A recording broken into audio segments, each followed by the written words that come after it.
सत्संग जी, प्यार से कहना जी, धन निरंकार जी। सत्संग जी, अक्सर सदगुरु बाबा हरदेव सिंह महाराज अपने विचार में फरमाते थे, एक सूत नाना पूत।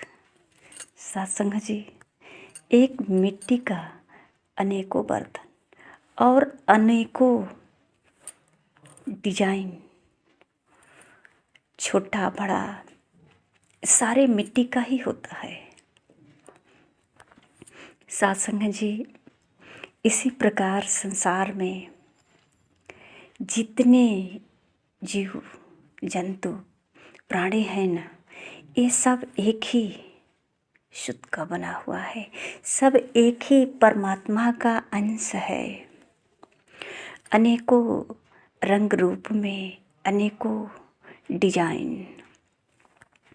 सत्संग जी, इन सारे में एक ही तत्व सत्य, ये इसी की वजह से जल रही है। सत्संग जी, जो ऊर्जा इस संसार को चला रही है, या अगर देखा जाए कि जिस ऊर्जा के वजह से मेरा खाना पीना सोना जागना या अनेकों कार्य कैसे होता है, अगर वो ऊर्जा न हो शरीर में तो सत्संग जी, इस शरीर को मृत्यु घोषित कर दिया जाएगा और इस शरीर को कहीं जला करके एक मुट्ठी राख बन जाएगा।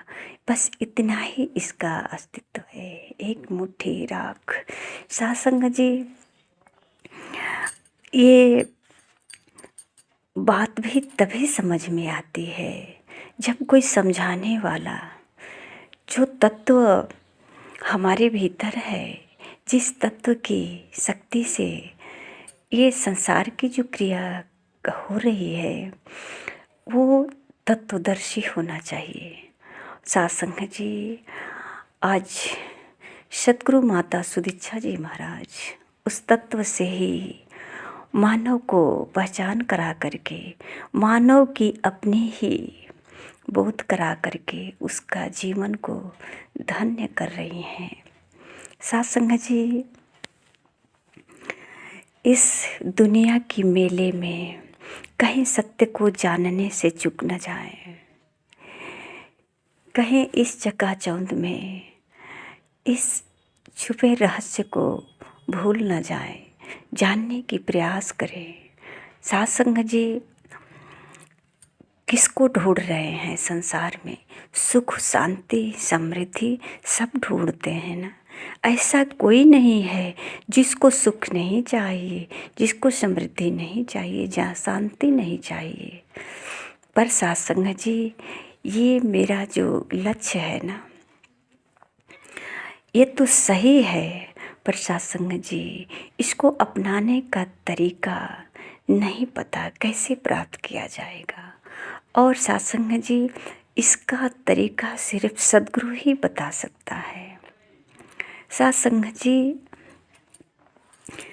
जब तक हमारे जीवन में कोई हमसफ़र न आए जो हमें राह चलने का, सफ़र का ज्ञान कराए, ये हमसफ़र सदगुरु ही होता है।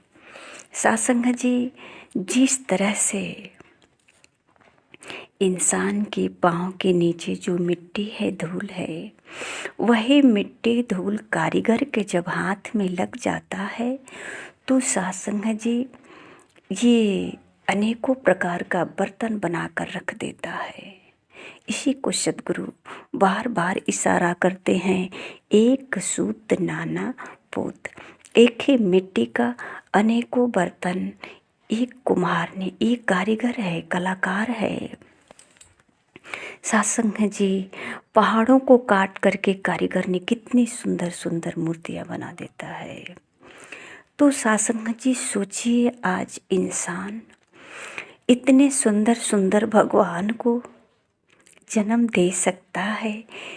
ये इतने सुंदर नाक नक्शा आँख बनावट जो आकारे बनाते हैं भगवान का, वो छवि इनके दिल के अंदर कल्पना करते होंगे, या वो छवि और तस्वीर पहले से इनके दिल के अंदर है, तभी तो वो छवि आँखों के रास्ते आ कर के बाहर तैयार करता है। अपने हाथों से इसको इतनी सुंदर जो भीतर है वही छवि बाहर खड़ा कर देते हैं। दुनिया उस पर अपना सिर झुकाती है। तो सत्संग जी, दुनिया सिर तो झुकाती है, पर यही ज्ञान नहीं हो पाता कि हम जिस पत्थर पे सिर झुकाते हैं ये किसी की कला है। ये कौन है कलाकार, ये कारीगर कौन है? इंसान ही तो है ना। तो सत्संग जी, ये इंसान कोई साधारण नहीं है, इसके अंदर इतनी कला है, ये कोई साधारण इंसान नहीं है। जिस तरह से ये इंसान इस एक ही मिट्टी के अनेकों बर्तन बनाया, एक ही पत्थर को अनेकों डिजाइन दे करके ये भगवान बना दिया, अनेकों मूर्तियाँ। आज संसार में सत्संग जी, पत्थर की ही तो पूजा की जा रही है। जो इंसान ने अपनी कारीगरी दिखाया है, इंसान ने तो इस पत्थर पे कारीगरी दिखाया, इंसान को झुकाया। पर सत्संग जी, झुकने वाला कभी भी न कारीगर का नाम लिया, ना ही कारीगर का कभी सलाम किया। इतिहासों में भले ही हो सकता है उसका नाम आता हो, पर किसी ने सलाम नहीं किया, जबकि ये उसकी कला ही है जो आज सबको एक साथ, मंदिर हो, गुरुद्वारा हो या फिर कहीं तीर्थ स्थल हो, जिस बड़े बड़े मंदिरों में ऊंचे पर्वतों पे चढ़ करके लोग कितनी सीढ़ियाँ चढ़ते हैं, थक जाते हैं चढ़ते चढ़ते। पर सत्संग जी कभी कारीगर को न दुआ देते न सलाम करते कि ये तेरी ही मेहरबानी है, तेरी ही कला है जो आज हमको देशों विदेशों से खींच कर लाया है। चाहे वो अयोध्या की नगरी हो, विंध्याचल नगरी हो, या फिर वैष्णो देवी हो, या बद्री धाम हो, या केदार धाम हो, या विश्वनाथ धाम हो, ये वो कलाकारों का कला है जहाँ अनेकों संख्या में भक्त पहुँचते हैं। सत्संग जी, ये सद्गुरु ही हैं जो ज्ञान कराते हैं कि एक इंसान के अंदर इतनी कला जो हजारों को क्या लाखों को एक जगह इकट्ठा कर दिया अपनी कला से। सत्संग जी, सद्गुरु कहते हैं कि संत ऐसे होते हैं, संत और असंत दोनों एक साथ ही होते हैं। पर सत्संग जी, संत को पहचानना बड़ी कठिन होता है। संत की पहचान नहीं होती है, दोनों का रंग रूप एक ही होता है। संत और असंत दोनों एक जैसे ही होते हैं। पर सत्संग जी, संत एक कुम्हार की तरह होता है। संत दूसरे की भलाई के लिए दुआ करता है, कार्य करता है, और असंत दूसरे की बुराई के लिए खुद दुख सहता है, खुद तड़पता है और कार्य भी करता है। पर संत परोपकारी होते हैं। असंत को शिकायत में बहुत रस आता है, शिकायत करने में उनको आनंद मिलता है, निंदा चुगली में आनंद मिलता है, और संत को परमात्मा का गुणगान करने में उनको आनंद मिलता है, सबकी प्रशंसा करने में उनको आनंद मिलता है, सबको तोड़ने के बजाय जोड़ने के काम करने में उनको आनंद मिलता है। ये दोनों एक साथ होते हैं, पर दोनों का कर्म अलग अलग होता है, दोनों का एहसास अलग अलग होता है। कोई भलाई करके, ये हैं संत जो भलाई करके अपने आप को आनंदित महसूस करते हैं, और असंत जो है दूसरे की बुराई करके आनंद महसूस करता है।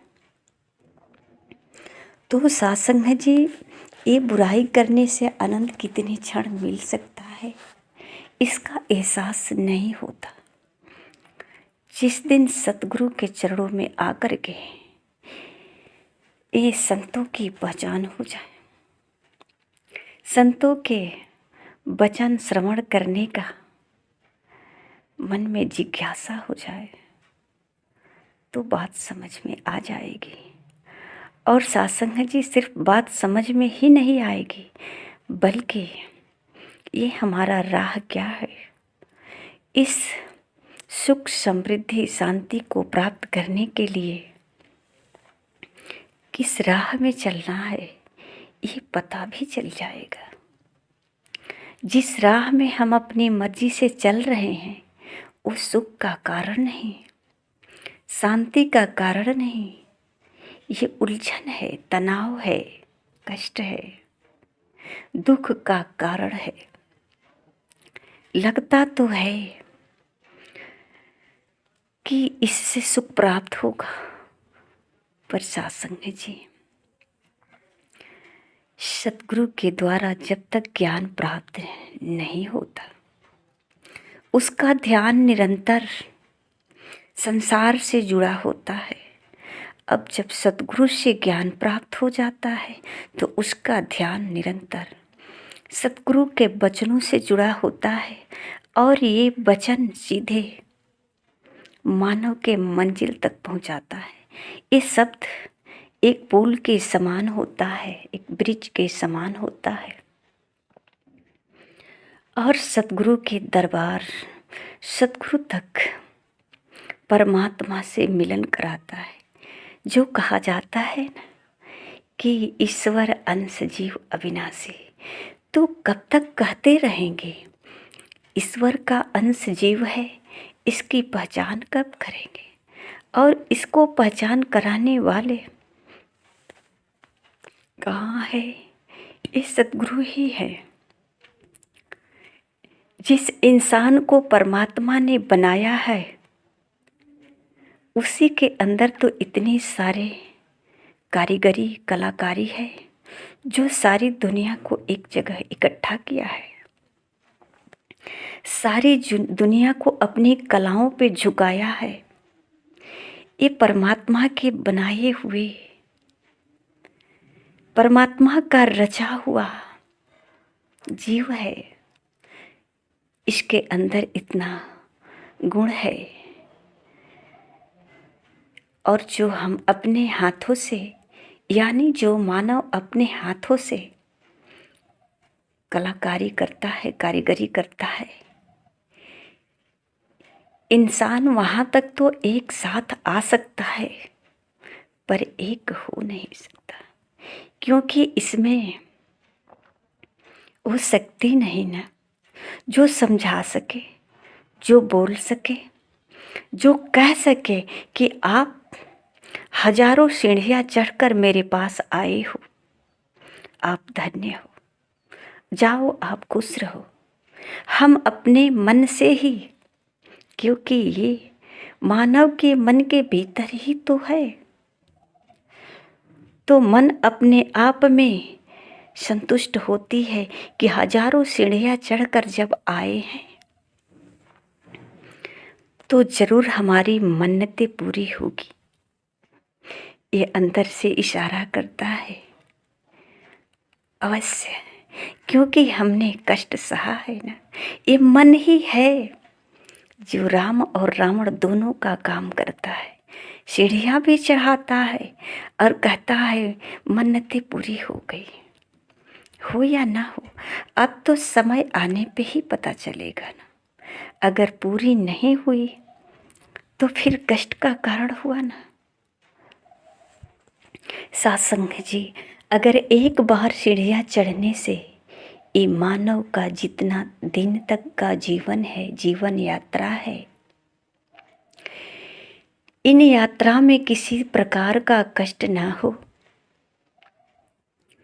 तो सत्संग जी चढ़ लिया जाए। पर सत्संग जी ऐसा नहीं हो सकता। ये जब तक ये मानव शरीर का यात्रा इस संसार में रहेगी तो ये शरीर है, इसमें परिवर्तन तो होना ही निश्चित है। और इस परिवर्तन के साथ अपना स्वीकार भी जरूरी है। और स्वीकार तभी कर सकते हैं जब सच्चाई का, सच का सामना हो कि क्या है। ये शरीर परिवर्तनशील है, ये संसार जो दिख रहा है परिवर्तनशील है। आज है कल न होने की कगार पे है। ये सत्य क्या है, इसमें जो रम रहा है, जिसकी वजह से चल रहा है। सत्संग जी, अगर ये एक बार मन से जिज्ञासा उठे इसको जानने की, इसको पहचानने की, तो ये कोई साधारण चाहत नहीं है, ये कोई साधारण जिज्ञासा नहीं है। सतगुरु कहते हैं, जिस जन के हिस्से में साधो ज्ञान उजाला आया है। ब्रह्मा क्या है, माया क्या है, जान वही जन पाया है। उसी को इस सच का पता चल सकता है कि मैं क्या हूँ और मेरा शरीर क्या है। यहीं पे सत्संग जी इंसान को समझ हो जाती है और इस समझ के साथ, इस ज्ञान के आधार लेकर के अपना जीवन को सहज बनाता है। इस जीवन में ठहराव आता है, शांति आती है और परम लक्ष्य को प्राप्त करता है। सत्संग जी, प्यार से कहना जी, धन्य निरंकार जी।